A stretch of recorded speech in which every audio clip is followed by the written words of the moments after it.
अक्सर साइंस और भगवान को लेकर दुनिया भर में चर्चा होती रहती है। कोई विज्ञान को ताकतवर मानता है तो कोई भगवान को। दो विचारधारा के लोग हैं जो अलग अलग मानसिकता के होने के कारण साइंस और भगवान में भेद पैदा करते हैं।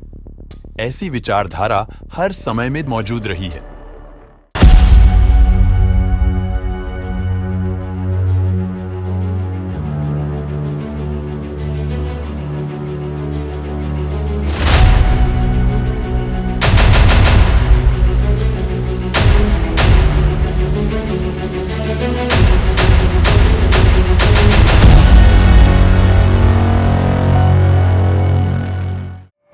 बार बार सवाल उठते रहे हैं कि क्या वाकई इस ब्रह्मांड में ईश्वर का स्वरूप मौजूद है?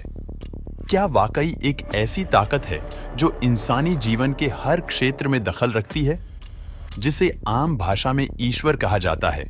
क्या सच में उसका कोई वजूद है? असल में साइंस और भगवान के रहस्य को समझना बहुत मुश्किल है। ये आसान नहीं है जिसे यूं झट से समझ लिया जाए। जी हां, आप सही समझ रहे हैं।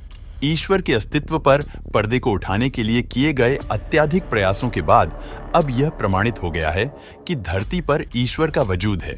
आजकल हम बहुत तार्किक और वैज्ञानिक दृष्टिकोण से भरी बातें करने लगे हैं।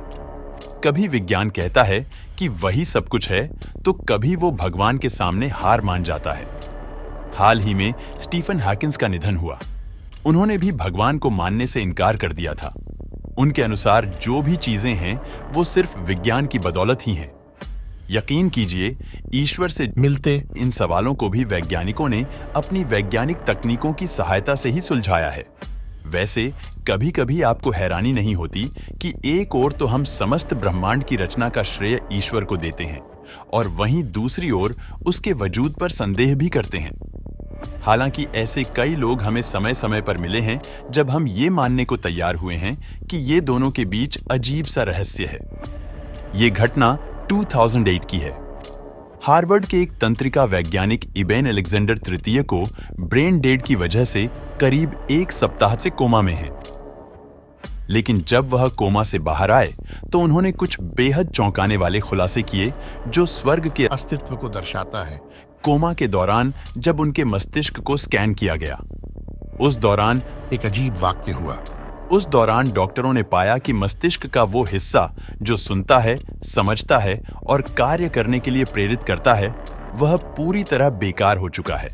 इसलिए उनके लिए डॉक्टरों की यही राय थी कि भले ही उनकी सांसें चलती रहें, लेकिन संभावना है कि वह पूरे जीवन ब्रेन डेड की स्थिति में ही रहे। ब्रेन डेड होने की वजह से उनके मस्तिष्क का बिल्कुल साधारण हिस्सा ही कार्यरत था।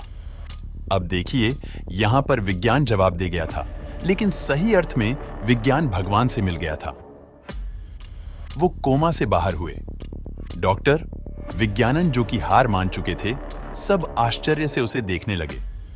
उस व्यक्ति ने ठीक होने के बाद साइंस और भगवान के बीच की एक बात बताई। उसने कहा कि वो स्वर्ग से आ रहा है। साइंस और भगवान, आप भी इस तरह से किसी बहस में न उलझिए, क्योंकि इन दोनों का रहस्य जानना आपके बस की बात नहीं है।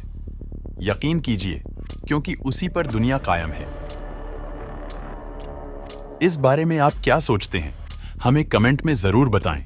आपको वीडियो पसंद आए तो लाइक और शेयर कीजिए और ऐसी ही अनसुनी, अनदेखी और अनकही कहानियों के लिए सब्सक्राइब कीजिए। रहस्य द सीक्रेट ऑफ इंडिया।